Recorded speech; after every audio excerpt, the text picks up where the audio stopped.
In this edition, we bring to you the story of the day Abacha died. Abacha was a general in the Nigerian army. Abacha had seen several stages of Nigeria's history and development, and is even said to have participated actively in all the military coups in Nigeria except one, the Major Chukwuma Kaduna Nzegu's coup of January 1966. Every other coup in Nigeria had Abacha in active participation. At some point in the history of Nigeria, Abacha was a kingmaker. He was a very patient military officer who was not in a hurry to make himself president, but he had his eyes on the presidency. And when the time became ripe for him in 1993, he toppled interim President Ernest Shenekan and announced himself as the military head of state of Nigeria. He went on to rule Nigeria till June 1998, when he died in office. His death gave rise to many theories. A certain theory said that he was poisoned to death by Indian women of easy virtue who are said to have been imported into the Aso Rock villa for Abacha's pleasure. There is also the theory that said that he was killed by a close friend of his. There is another theory that said that he was killed by operatives that came to Nigeria a day before in the entourage of Yasser Arafat. There is also the theory that said that he died of cardiac arrest.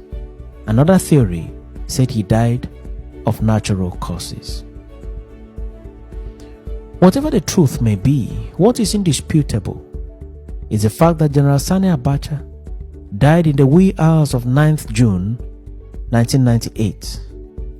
This marked the end of the life and time of Nigeria's most dreaded and most feared military head of state.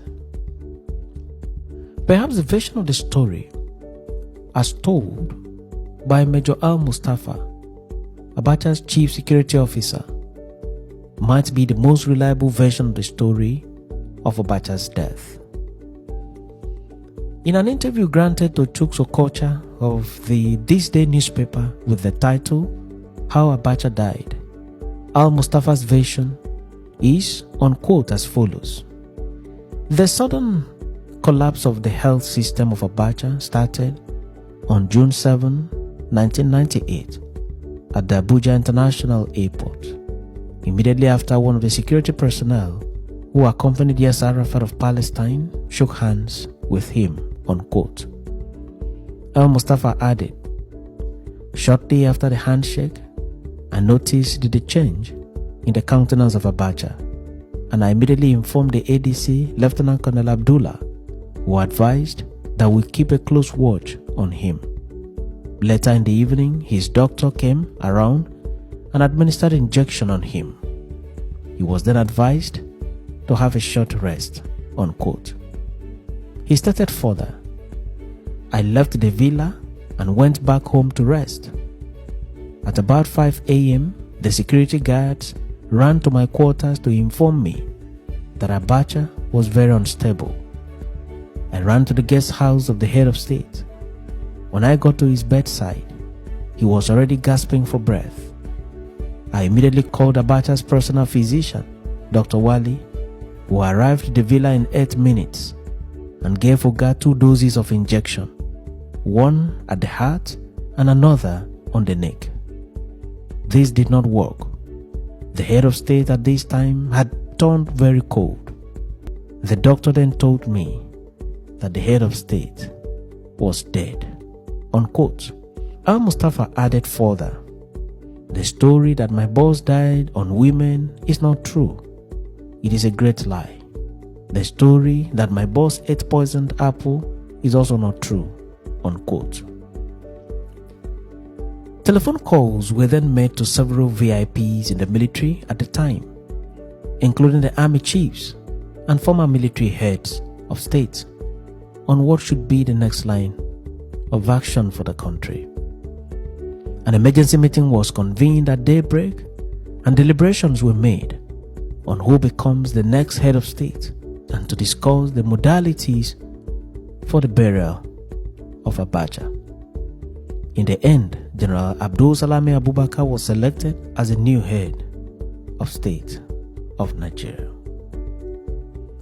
Oji Ogbonnaya Oji, Radio Nigeria State House correspondent at the time, has stated in his book, Inside Aso Rock, that what followed was the conveyance of Abacha's body to Abacha's hometown of Kano for burial in the evening hours. Oji noted at page 145 of the book, and I quote, "We had already boarded the aircraft and almost getting set to take off when General Abdul Salami Abubakar curiously asked, 'Where is the corpse?' He was told that the corpse was in the hold. 'No, no, no. Bring it inside,' the general commanded. The corpse, which was not in a casket, was brought inside the plane and kept few seats away from where I sat.